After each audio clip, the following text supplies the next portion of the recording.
Hey guys, Ryan G. Wright with DoHardMoney.com coming to you with a Just Ask Ryan question of the day.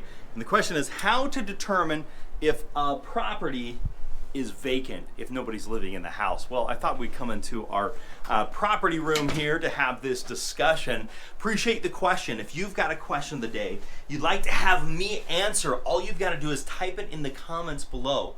If you type a question in the comments below, I'll put a video together just like this to help answer your question, and I would absolutely love to do that. So how do you determine if a property is vacant? Well, the telltale signs is driving by.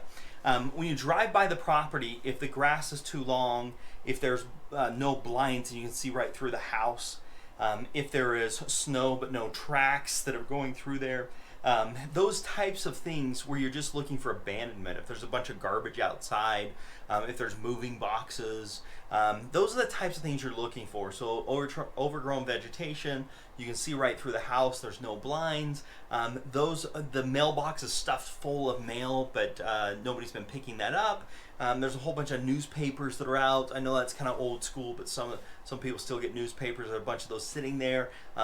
That's the type of stuff you're looking for. And you can't 100% tell, but you have a really good idea of, like, this looks like this house has been abandoned, this house is vacant. Those types of things is what you're looking for. There's also another way you can look, and you can get a list of properties that are vacant. And what it is the post office actually, when they go to deliver mail, if they can't deliver more mail into the box, then they send a request back and say, hey, we can't accept any more mail. This property's been vacated. And the mail ceases to go to that property address because there's no more. You can get a copy of that list. If you're interested in that, check out over at DoHardMoney.com. Check out our Investor's Edge. It gives you access to those lists as well. But you can do this also doing driving for dollars, where you're driving by and looking for these signs, and then you can do some direct marketing to those properties as well as pulling down the lists.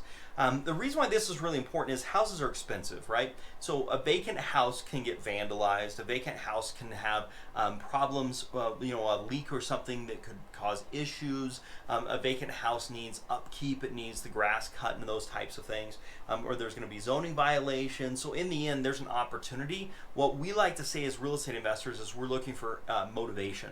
And if you have a vacant house that may need some help in repairs, there's probably a high level of motivation, and that's a type of person we want to be speaking to see how we can help them solve their real estate problems and in turn make us a few bucks as well. So that's what we're looking for when it comes to vacant properties, and that's why it's really important is those people are going to be pretty motivated, which in turn is going to make us have the opportunity to make a property deal happen and help somebody's life that may be going through some difficult circumstances. So that's what we're looking for.